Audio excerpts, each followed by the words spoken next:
Hey, I'm Steven. I am an artist, an art teacher, and I create art installations for churches. In this video, I'll be talking about creating art installations for Christian worship. I'll talk about what an art installation is, what it can do for worship, and some things you should keep in mind when planning an art installation. I'm eager to share these things with you because my art career is based on bringing my Christian faith and my love for contemporary art together without compromising either one. So first, what is an art installation? An art installation is a unique form of sculpture. It's unique because an art installation keeps location and occasion in mind.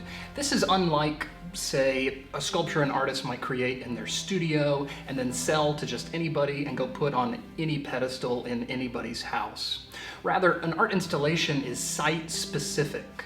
It's like the artwork is self-aware. It knows where it is and it adapts its shape and size to fit that space perfectly, and it transforms that space into something new. An art installation is less like something to look at and possess, and more like something to enter into and experience. And like I said, it's temporary. An artwork is created on site, it is enjoyed by the audience, and then it is disassembled or destroyed. An art installation can be particularly useful in a worship setting because it can help interrupt a churchgoer's body and reorient their mind and heart. What I mean is, the more familiar or repetitive something is, the less conscious of it you become. Let me give you an example. At the office where I work, to use the photocopier, I have to type in a 4-digit passcode. Let's say it's 3821. I used that code successfully by memorization for 2 years, 3821, 3821, until this year when we got a new photocopier and I went to punch in my code and I could not do it because the buttons were a little bit different. They were a different size, they were a different shape, and they were a different texture. It doesn't seem like that would matter, except in repetition, I had pushed the consciousness of 3821 out and had simplified it into a hand gesture that I wasn't even conscious of any longer. So repetition and familiarity suppresses consciousness. And I didn't even realize I had done this until my fingers, my body, were interrupted by those new buttons. And that's what I'm claiming an art installation can do for a believer. It can interrupt and revive important aspects of the spiritual walk that have fallen out of consciousness. And that's what's at stake here. An art installation has the power to expose whether you truly know and believe things or not, by presenting those things to you in fresh ways. So here's 3 specific things you should keep in mind when creating an art installation.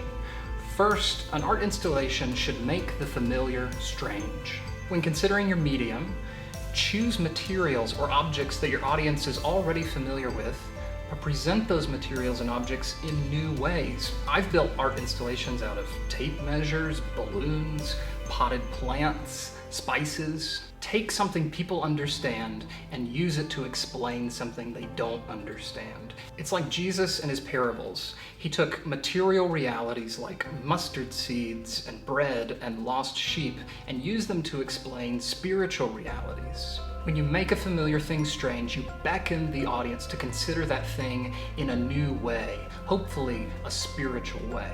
Next, an art installation should interrupt the body. The art installation should be something your audience has to walk on or over or under or around or through. It just can't be something they can walk by. Use the art installation to transform the way people travel through that space. Because, like I've said, if you can interrupt and wake up somebody's body, you just might wake up their mind and heart. The third thing to keep in mind when designing an art installation is to consider all 5 senses: sight, smell, taste, touch, hearing. Just because it's an artwork doesn't mean it has to be purely visual. Consider adding sound or adding fragrance. One of the most effective art installations I ever created for a church was a pattern of powdered spices on the steps outside the church.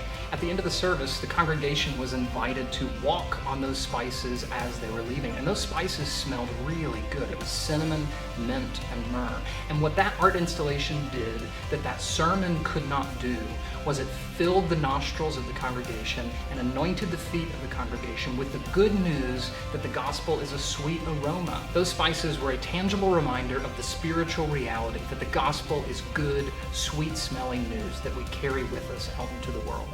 I'll conclude with this. I am an advocate for strange church.